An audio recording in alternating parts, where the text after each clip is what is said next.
Doma Sports Talk Worldwide with some news from the world of boxing. So y'all know what time it is.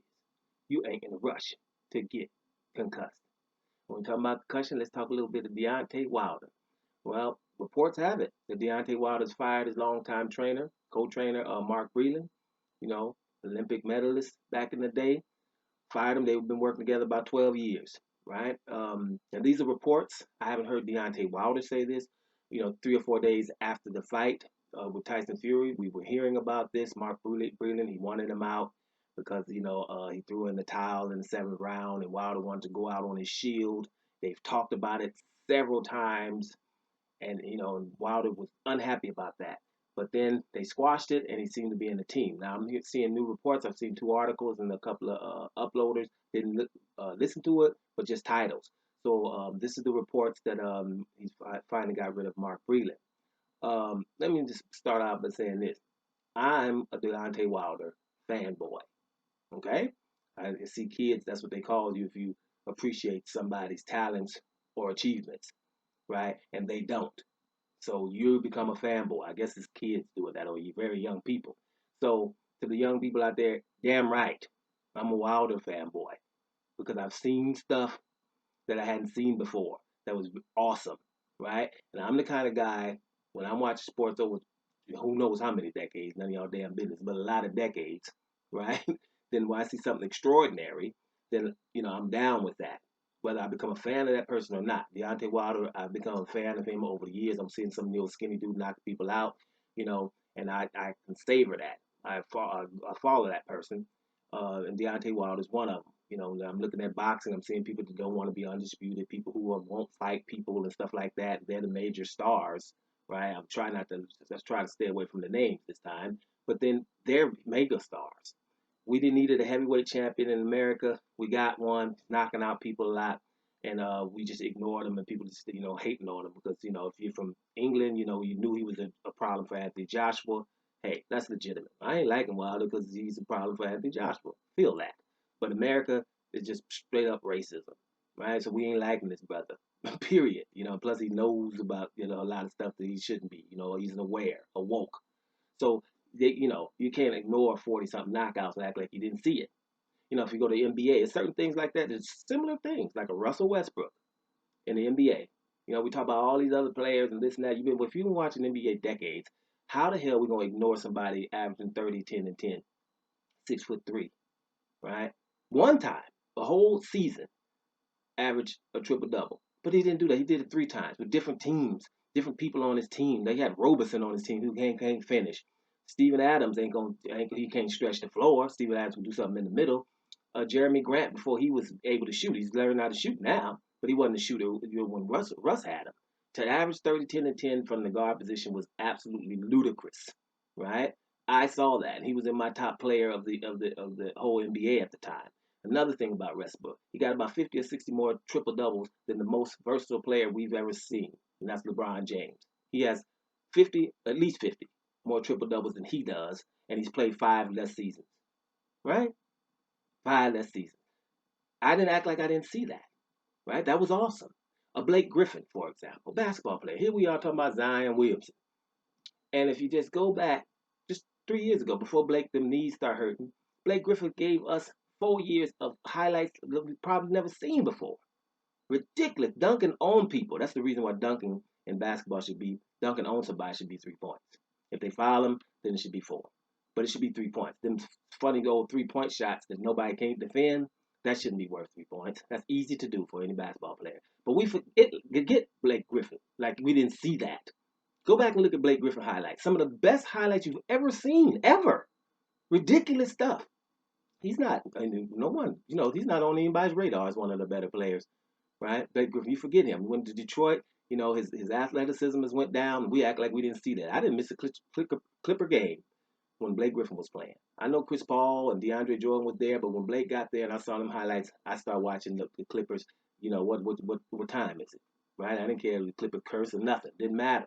It's Lob City, baby. And then watching Blake Griffin, let his game get a little bit more advanced, adding on to his game. Awesome player. So I saw that. I fathomed that. I registered that.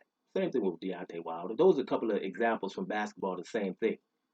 like or Dirk Nowitzki, just to give you somebody who's not of color. Dirk Nowitzki would be in my top 5 NBA all time on my team. Because for the reason why is because Hakeem Olajuwon starts at the center position. If I got Hakeem Olajuwon on center position, I will take Dirk Nowitzki, the original stretch four, who you gonna stretch the floor. You better not foul him because he shoots 90%. You can't stop me if I post up either, right? You're gonna have to double me, and how you gonna do that with Hakeem on the other side? That's ridiculous. So that's why Dirk Nowitzki would be in my. I know there's some better power forwards, the people who think that are better, like Tim Duncan or Kevin Garnett, or Karl Malone and stuff like that. But if I got Hakeem Olajuwon in the middle, I don't need those guys. I'll take Dirk Nowitzki. For example, this is just examples, right? So I saw those things, right? And if you watch sport, you can compare them to other things. So that's why, yes, damn right, I'm a Deontay Wilder fanboy. So having said that, I agree with Deontay Wilder most of the damn time. Now, if when this comes to Mark Breland, I don't agree, right? I don't agree if he's firing Mark Breland because he threw in the towel. Even if you talk to Mark Breland, right, several times, don't throw in the towel. On that day, something was wrong with Deontay Wilder. If you've been working with him every day, we've watched the damn fight. We watched that something was wrong with him. Then he's all over the place, probably about to get hurt, right? You're gonna throw in that towel at that point. Probably never wanted to. You knew you were gonna have problems, but if you love that person, you throw it in the towel so we can fight another day. And I think that yeah, we could have an argument after that, but you would have to just deal with it after that. Now, if it's something more, then okay. But if it's just the towel, then I don't think that's a reason. Um, it's a reason to be upset if you're Deontay Wilder because you're a fighter. But once you find out after that fight that there's some other stuff, it could be some stuff with the gloves, could be some blunt object or whatever else you're hearing, then you should be thankful that someone saw something was not normal and he was able to, to say, forget what we talked about, man. I'm not letting this dude. I love this dude.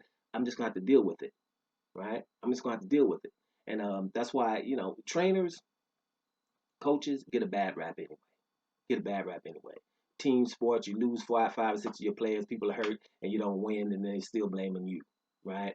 Stuff like that. It is what it is. And trainers, it's a thing. When you're a trainer, I've trained 20 years basketball, and I'm gonna tell you straight up, it's like a Disney film.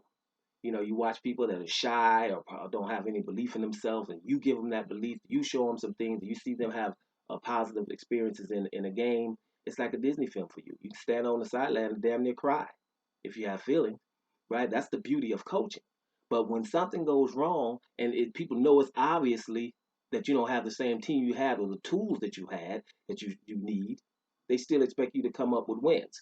So the trainer is not an easy job, right? And so I understand Deontay Wilder being mad because he feels like he always has a puncher's chance, and whatever, right? I could be hurt, whatever. You see how I was hurt against Luis Ortiz? What happened after I recovered, right? He has a point there. Deontay Wilder has a point. That's why this would be an argument between these people.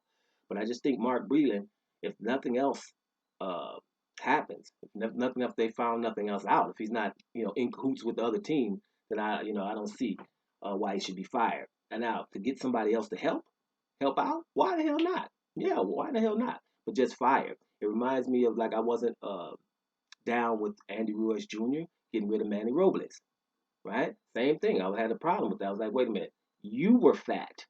The trainer can't do nothing with you if you don't come to the gym.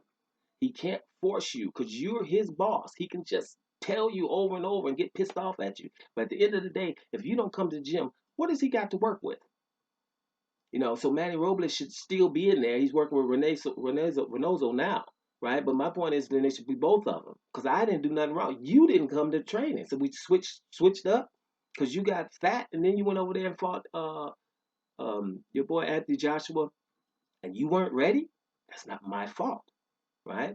So those are things like that where I'm just looking like, no, I wasn't in agreement with that either. And same thing with Deontay Wilder. Y'all know I think his boxing career is worthy of a movie and a damn good one, and I don't care who doesn't agree. But I've watched a whole lot of fighters and 40 knockouts in a row, and you're a whole lot lighter than these guys. You're talking people like Herbie Hyde, Mike Tyson, people who a lot times a lot less, weighed a lot less, but still were knocking bigger people out. David Hay, stuff like that. People who, just hey, we smaller, but don't mean that we're gonna knock you out. Now your body gives out on you, right? Herbie Hyde didn't make it to the highest level. He stayed WBO champ. Couldn't get past VT Klitschko and Riddick Bowe, but those are both Hall of Famers. Anybody else got beat up. Little old Herbie Hyde. He was like, that's why I think Deontay Wilder's a Herbie Hyde 2.0. That's all that is, right? So let's just see what happens going forward. I think that you know, if you if you're not gonna press charges, right? This what makes this look like to me. If you're gonna get rid of your trainer, that means you're really trying to fight him. So it doesn't look like uh, he's gonna press charges of any sort, right? Because you wouldn't be worried about that. You'd be worried about what's going on. So I think that's good. No good news for Tyson Fury fans that he's probably not gonna be called to justice or whatever. But like I say before, it doesn't matter if Tyson Fury done something with them gloves or if somebody made it up, right? If somebody was that diabolical to make it up, somebody needs to be called to justice first, right? Bring them to justice first, and then we can start talking about a fight. But this is very significant to me. Deontay Wilder supposedly got rid of his longtime trainer, Mark Breland. Uh, if that is the case, I'm just saying I hope more happens than just him throwing in the towel, right? Because you've been with you the whole time. I'm pretty sure he loves you, and I don't think that he had any any kind of malice thoughts or he was in cahoots with the other ones. But then again, I'm not in his team. I don't know Wilder and them. I don't know what really went down.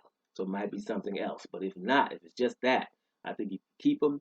If Floyd Mayweather wants to help you out, you can always listen to legends. If it's Floyd Mayweather, if it's Lennox Lewis, if it's George Foreman, all of those people right there. If you are a boxer, you ain't listening to them, then I don't know what's wrong with you. Let me repeat them.